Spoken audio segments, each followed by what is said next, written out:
भगवान दुख ज़्यादा और सुख कम क्यों देते हैं? इनके पीछे क्या कारण है? तो आइए दोस्तों, श्री कृष्ण भगवान ने गीता में स्वयं क्या कहा जान लिया तो जिंदगी में कभी भी दुखी नहीं रहोगी। तो भगवान श्री कृष्ण कहते हैं सबसे बड़ी बात, भगवान श्री कृष्ण कहते हैं महापुरुषों की कभी भी निंदा नहीं करना चाहिए।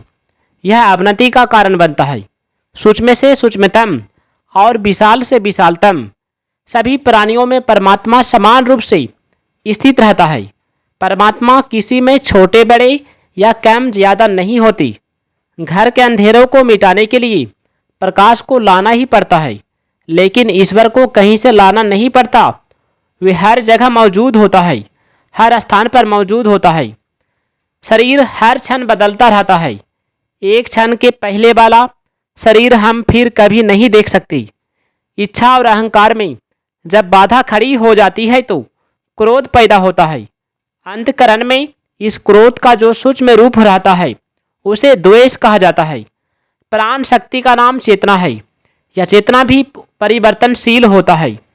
सात्विक वृत्ति आने पर चेतना शांत रहती है और चिंता, शोक, भय, आतुरता आदि होने पर चेतना या प्राण शक्ति अशांत हो जाता है।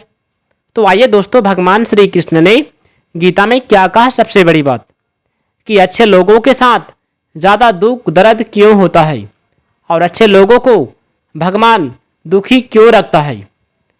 आइए, भगवान श्री कृष्ण कहते हैं कि गुरु की सेवा करना शिष्य का कर्तव्य है। अगर शिष्य अपने कर्तव्य का पालन न करे तो उसका नाम तो शिष्य रहेगा, पर उसमें शिष्यत्व नहीं रहेगा। गुरु का कर्तव्य है शिष्य का कल्याण करना।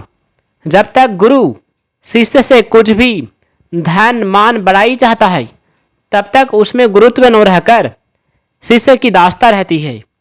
बाहरी शरीर और भीतरी शरीर से मन की शुद्धि का नाम शौच है।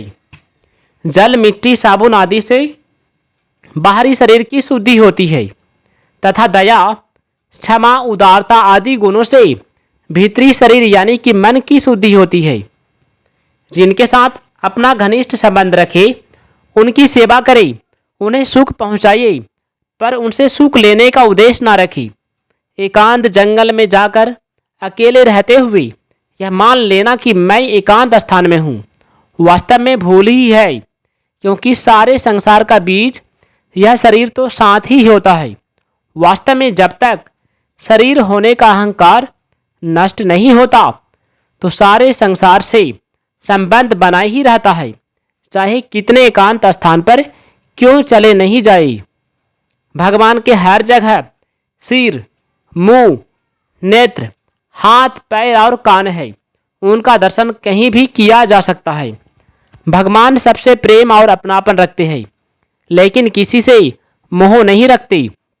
भगवान श्री कृष्ण कहते हैं, जब जब पृथ्वी पर धर्म की हानि और अधर्म की बढ़ोतरी होती है, भगवान श्री कृष्ण विभिन्न अवतार लेकर अधर्म का नाश करके सनातन धर्म की रक्षा करते हैं।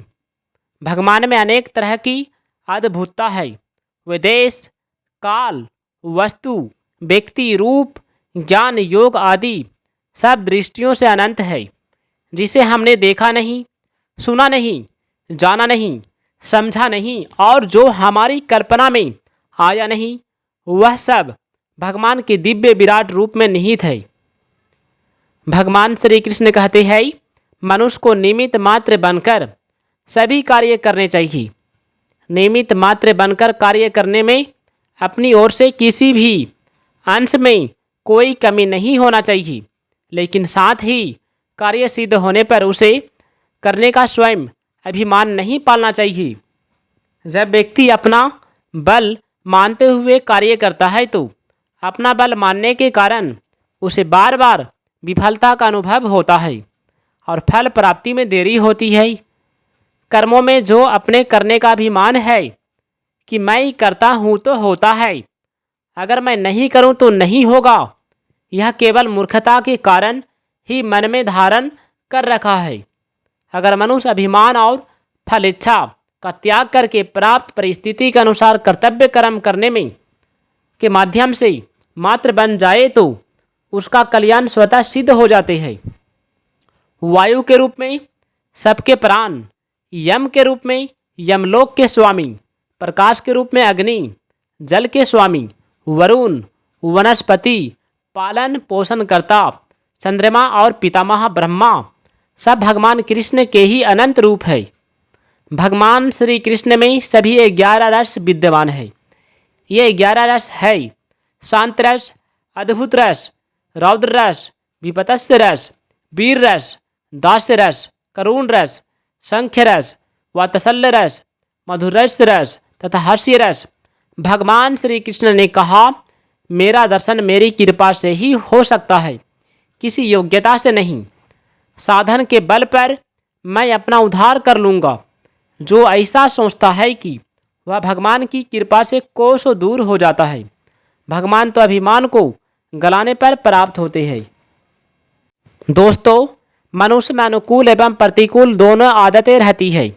संसारिक घटना, परिस्थिति तथा प्राणी पदार्थों में अनुकूल प्रतिकूल आदतें राग द्वेष उत्पन्न करके मनुष्य को संसार में बांध देती है।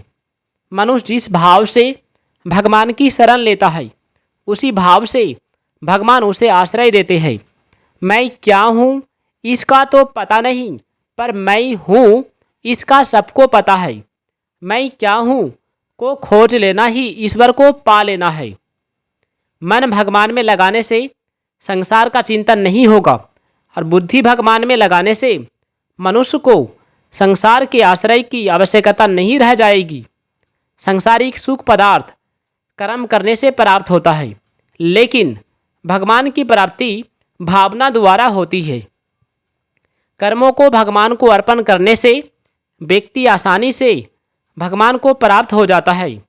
किसी एक विषय में होशियारी प्राप्त करने के लिए बारंबार प्रयत्न करने का नाम अभ्यास है। मन पर नियंत्रण ध्यान तथा अभ्यास द्वारा किया जा सकता है, ज्ञान द्वारा नहीं। कर्मों से लगाव और फल की इच्छा ही संसार में बंधन का कारण होता है। कर्म हो लेकिन लगाव ना हो तथा फल की इच्छा न रहने से कर्म फल त्यागी व्यक्ति आसानी से सांसारिक बंधन से मुक्त हो जाता है।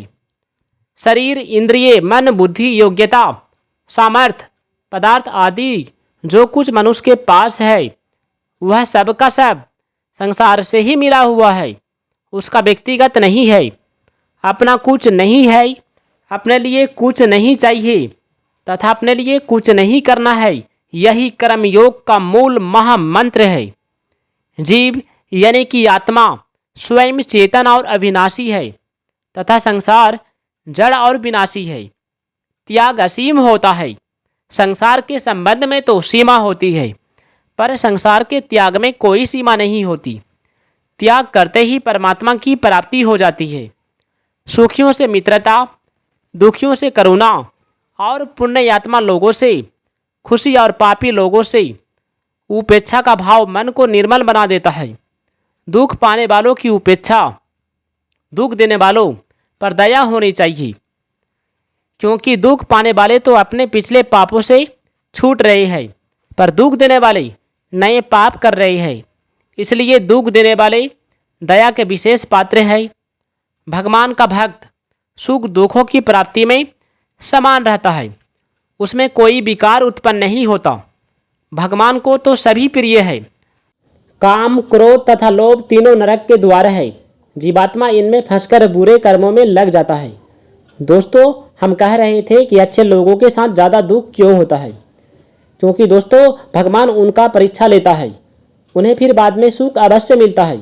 तो दोस्तों, यदि वीडियो अच्छा लगे तो वीडियो को लाइक कीजिएगा, चैनल को सब्सक्राइब करके कमेंट में जय श्री कृष्ण, राधे राधे, जय श्री कृष्ण जरूर लिखिएगा। अपना ख्याल रखिएगा। जय श्री कृष्ण, जय श्री कृष्ण, जय श्री कृष्ण।